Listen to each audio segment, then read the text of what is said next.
Selam everyone. Our next talk, pardon? Okay, you can continue, pardon. All right. Selam everyone. Our next talk is by Serdal Çölmekci. He's a fourth year student from Gebze Technical University, and he will tell us about Gröbner Bases and two of its basic applications. We are with you, Serdal.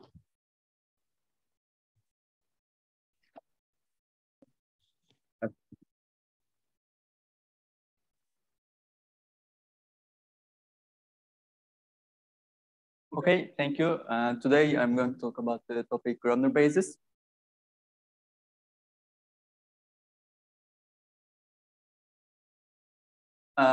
In this presentation, first I will introduce two problems. Then to answer that problems, I will consider the base case where it's our base case polynomials with one variable. Then to generalize the idea we are going to use in our base case, I am going to define new concepts such as division algorithm for n variables. Then I'm going to state the Hilbert basis theorem where it's going to be direct solution to one of our questions. And our final concept is Buchberger's algorithm. It will be about computing the Gröbner bases. First, I want to remind the definition of an ideal. An ideal is a subset of a polynomial ring with n variables where the coefficients from the field K. It has three properties. The first property is it has a zero polynomial and it's closed under addition. And when we consider the product of two elements, one of them is from being the ideal and one of them being is the polynomial ring, it must be still the ideal. Now, in this concept, we wonder two questions. Does every ideal have a finite basis? And when we have a given basis for an ideal, can we determine that if a polynomial is in the ideal or not? First, I will mention a fact. We know it from abstract algebra. Since Kx is a principal ideal domain, it can be generated by a single element. Now I'm going to give the division algorithm. We know it from Euclidean algorithm.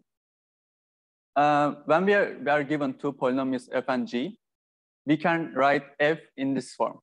Here, our interest is going to be about remainder, where our remainder term is r of x. The remainder term has two properties. First, it is unique. And secondly, the degree of the remainder is less than the degree of g. And as an example, let f be this polynomial, we know it as you can see, and g be this polynomial. When we divide f by g, we get this equality. Our remainder term is minus 2x minus 2. And as you can see, the degree of the remainder is less than the degree of g, where degree of the remainder is 1, degree of the remainder, degree of the g is 2. And by using the division algorithm, we have a corollary. Every ideal of k of x, where k of x is a polynomial with one variable, can be generated by a single element. And this single element is unique up to multiplication by a non-zero constant from the field K. And now we have a question here. If we are given an ideal generated by a set of polynomials, can we generate this ideal with a single element? And to answer the question, we are going to use the greatest common divisor. We know it from integers. Let an ideal be given. Let an ideal be generated by these three polynomials. And when we compute the greatest common divisor of these three polynomials, we get x minus 1.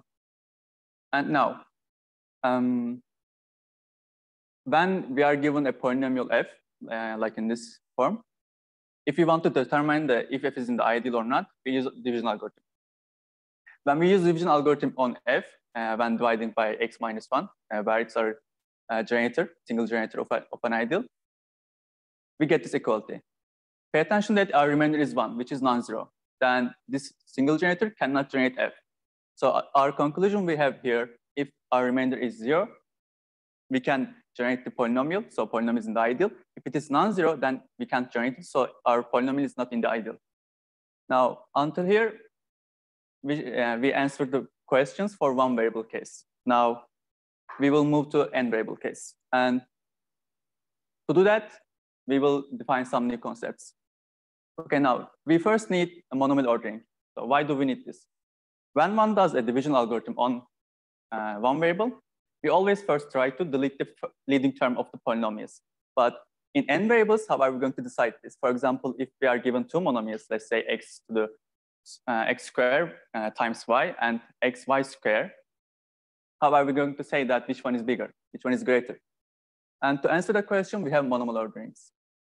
A monomial ordering is a relation on the set of monomials with three properties. First, it is a linear ordering, which means that one of the following three is correct. Either if we have two elements, either let's say alpha and beta, either alpha is greater than beta, or alpha is less than beta, or they're equal.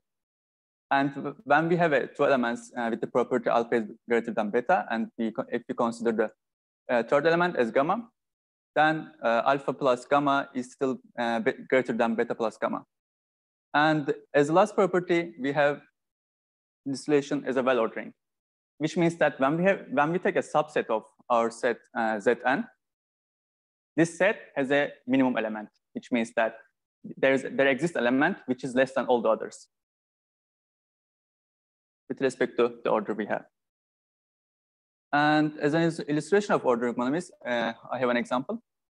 The first order we have is a Lex order. And that is, if we have two elements, let's say alpha and beta, we consider vector difference of alpha minus beta. And we look at the leftmost non-zero entry. If it is positive, alpha is greater than beta.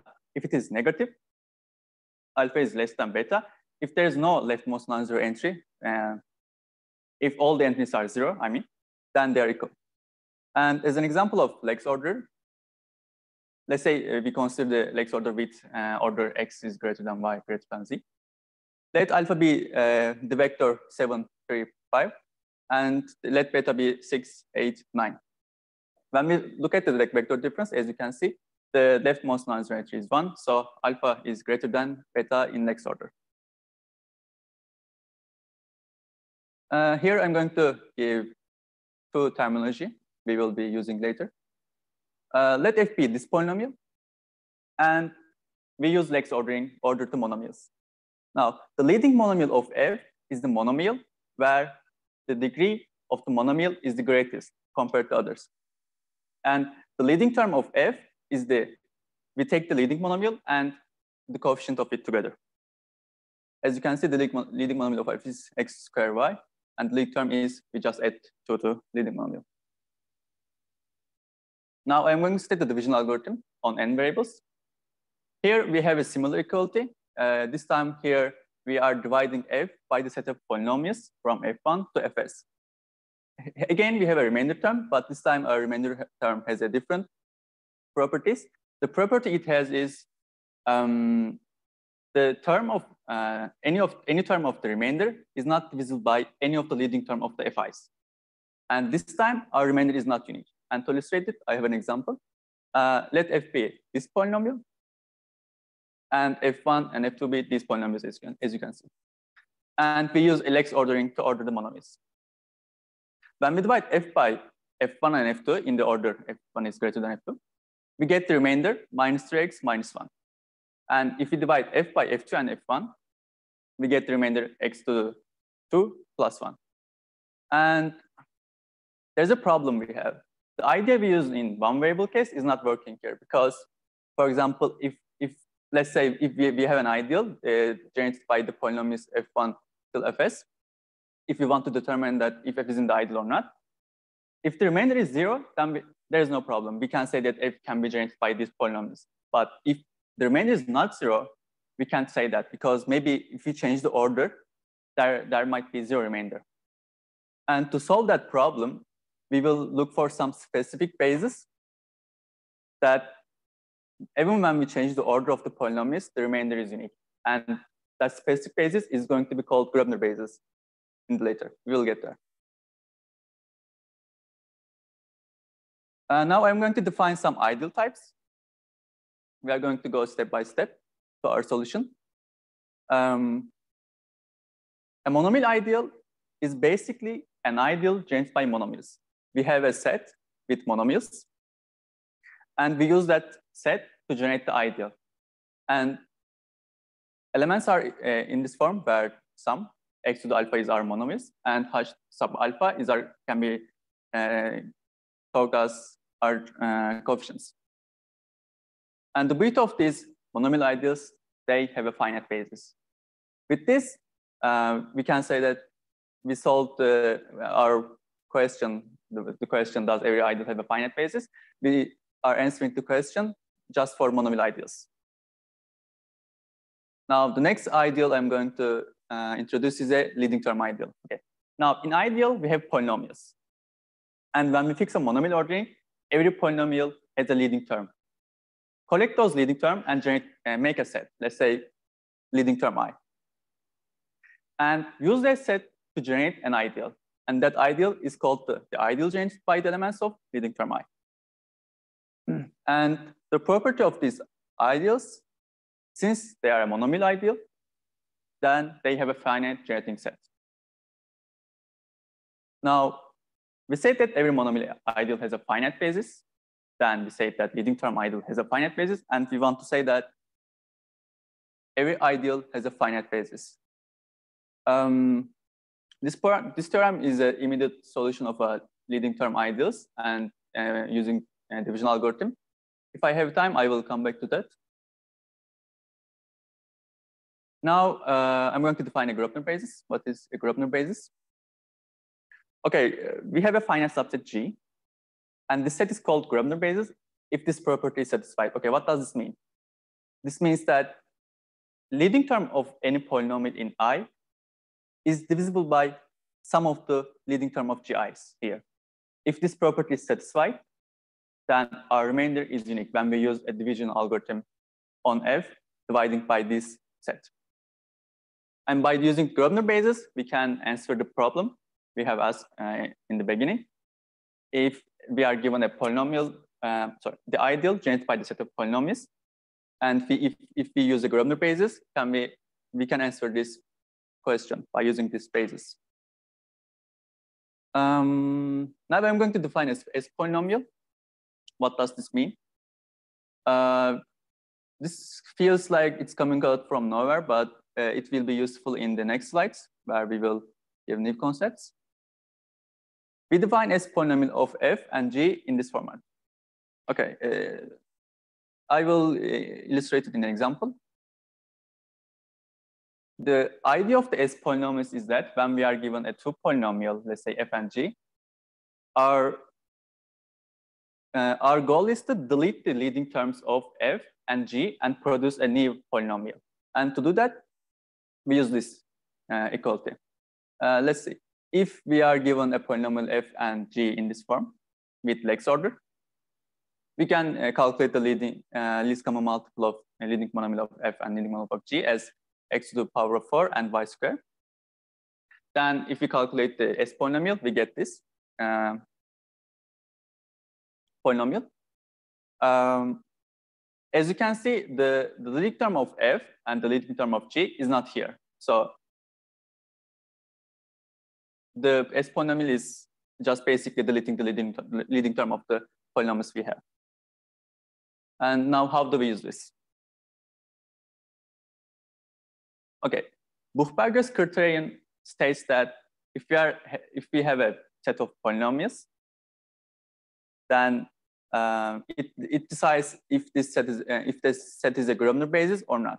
And to do that, let's say we have a set G, set of polynomials G1 from GT to GT. We consider the pairs. Calculate each S polynomial of each pair, let's say GI and GJ, and divide S by set G. If it is 0 for every pair, then this basis is called Gröbner basis. And if this is 0 for all pairs, then this is a Gröbner basis. And if there exists a S polynomial whose division by G has a non-zero remainder, then it's not a Gröbner basis. Okay, now I'm going to give an algorithm. I will give its input, output, and I will mention the idea. Its input is an F, a polynomial set F, where it's the basis for an ideal. And we construct a Gröbner basis from that set. And to do that, again, as we did in criterion, we consider the pairs, let's say fi and fj, and calculate the S polynomial of that pairs. And we divide S by f. If it is 0, then there is no problem. If it is non-zero, let's say we get remainder R, we are adding R to our basis f. And now our f is changing. We have another polynomial in that set. And we are doing the same process again. We are calculating the S polynomial of each pair, and we are dividing S polynomials by our new basis. And if we get another remainder, which is non-zero, then we are adding that to f. And by this, we are constructing a Gröbner basis. And to illustrate the algorithm, I have an example. Okay, consider the ideal generated by these two polynomials. And we want to build a Gröbner basis with respect to Lex order. Okay, now first we calculate the S polynomial of two polynomials, these two polynomials. And we get minus xy plus c. I mean, when we divide this polynomial by f, we get minus xy plus c again. And since it's non-zero, we are adding this remainder to our set. Now our new basis is increased, got bigger.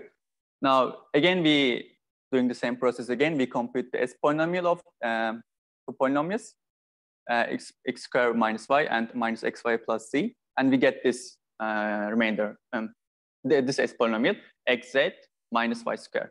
And when we divide this xz minus y squared by our new basis, we get the remainder xz minus y squared. And we again add the remainder to our basis. Now our current basis is this following basis. And we again keep computing. Again, we have S polynomial. We dividing this S polynomial to our basis, which gives the remainder by y cubed minus z to the square. And since again it's not zero, we are adding this to our basis. And if one keeps calculating that, one can see that this is a Gröbner basis.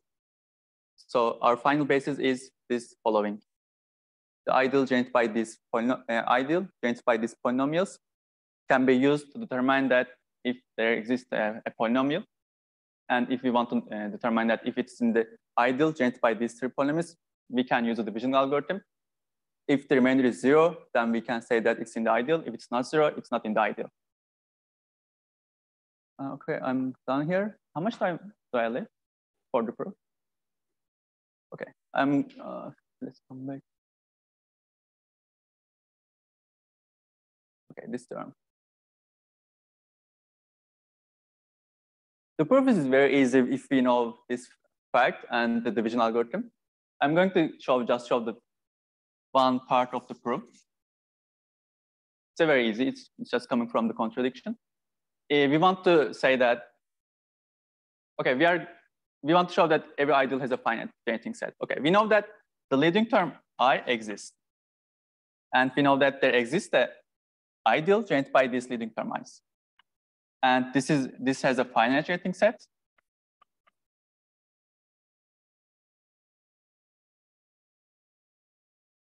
Now, our claim is I can be generated by polynomials GT. Now, to prove this, we use division algorithm on n variables. Let's say f, by using division algorithm, we know that this can be written Q1 G1 plus 2T GT plus R. Now,